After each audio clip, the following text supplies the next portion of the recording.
प्रभावी रूप से अगर कोई घटिया या नकली बीज प्रदाय करता है कोई कंपनी कोई और, तो उस बीज से हम बचा सकें किसानों को।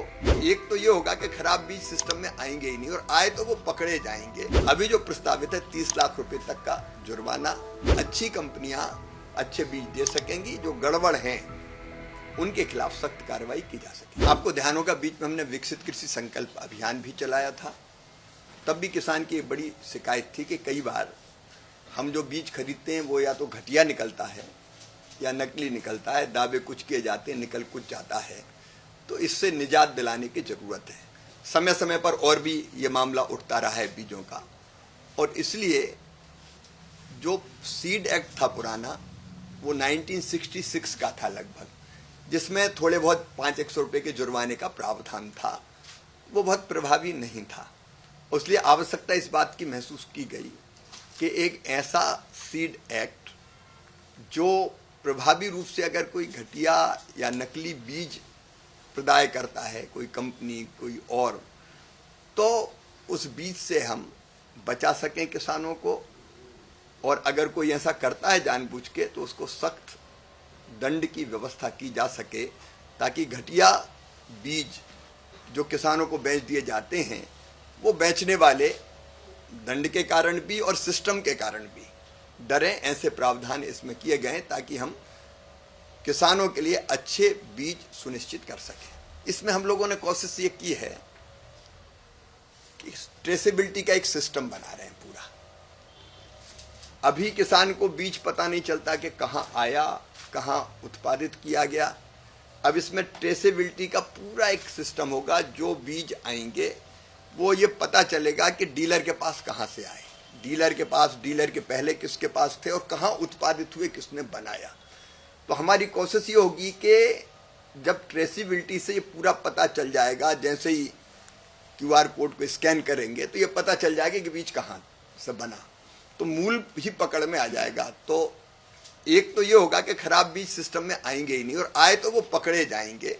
तो एक खराब बीज या तो आएंगे ही नहीं, या आएंगे तो पता चल जाएगा और जिसने दिए उसको दंड दिया जा सकेगा। इससे सीधे सीधे किसानों को, अभी जाते हैं दुकान पे और बातें करके कोई भी डीलर उनको बेच देता है कि बहुत अच्छा बीज है, इससे ये उत्पादन होगा, और वो खरीद लेता है। लेकिन इससे पूरे मूल का पता चलेगा। एक इस बात में इसकी व्यवस्था की गई है। सीड कंपनी का रजिस्ट्रेशन बाकायदा किया जाएगा।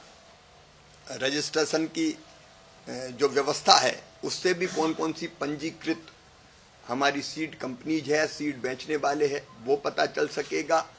इससे अनाधिकृत रूप से अगर कोई बीज बेचेगा तो वो भी जानकारी तत्काल प्राप्त की जा सकेगी। हाँ, एक बात मैं इसमें कहता हूं कि परंपरागत बीज जो किसान बोता चला आया है, परंपरागत बीज पर ये प्रतिबंध लागू नहीं होंगे, क्योंकि किसान आपस में भी बीजों का विनिमय करता है। एक बात ये फैलाई जा रही है कि इसमें परंपरागत बीजों का क्या होगा, कुछ नहीं होगा। किसान खुद का बीज बो सकता है, किसान दूसरे किसान को बीज दे सकता है, या स्थानीय स्तर पर अगर बीज का, कई बार ये चलता है किसानों में कि बोनी के समय बीज ले लिया, बाद में सवा गुना वापस कर दिया। ये परंपरागत सिस्टम है। तो जो परंपरागत बीज है वो बीजों का प्रचलन स्थानीय स्तर पर जारी रहेगा, उसमें कहीं कोई दिक्कत नहीं है। और जो मैंने ट्रेसेबिलिटी की बात बताई, उसके बाद अगर पता चलेगा कि बीज घटिया निकला, जर्मिनेशन नहीं हुआ या और कोई दिक्कत पैदा हुई, तो इसमें दंडात्मक प्रावधान को बढ़ाया गया है 30 लाख। अभी तो 500 रुपये तक का जुर्माना था, अब इसमें प्रस्तावित है, अभी तो सुझाव आ रहे हैं कई तरह के, अभी जो प्रस्तावित है 30 लाख रुपये तक का जुर्माना।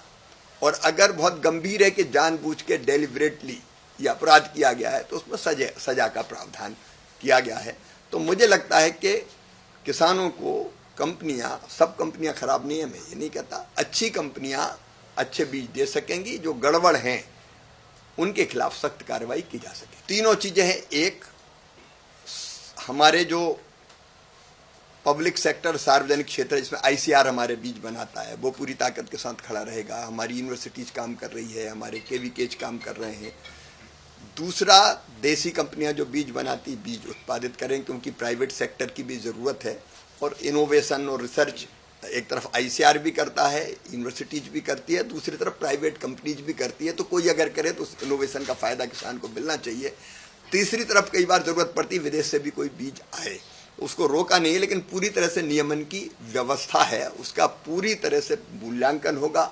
मूल्यांकन के बाद वो हमारे एग्रो क्लाइमेटिक कंडीशंस में सूट होगा कि नहीं होगा, उसकी पूरी जांच के बाद ही किसी बीज को बाहर से आयातित करने की अनुमति होगी। बिल्कुल नहीं होंगे। परंपरागत बीजों को ये संरक्षित करने का प्रयास है, वो चलन में बने रहें, किसान उत्पादित करें, बेचें, इस पर कहीं कोई प्रतिबंध नहीं है।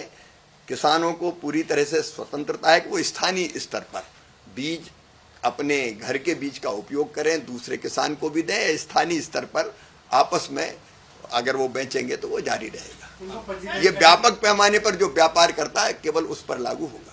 हमने विकसित कृषि संकल्प अभियान जैसे अभियान इसलिए प्रारंभ किए हैं कि हम किसानों को जाके अवेयर कर सकें। उसमें हमारे वैज्ञानिक, हमारे अधिकारी, हमारे केवीकेज, हमारी यूनिवर्सिटीज के लोग, प्रगतिशील किसान एक साथ साल में एक बार, जैसे पिछले साल किया था इस बार फिर करेंगे, जाएंगे और किसानों को अवेयर करने का काम करेंगे। नंबर 1।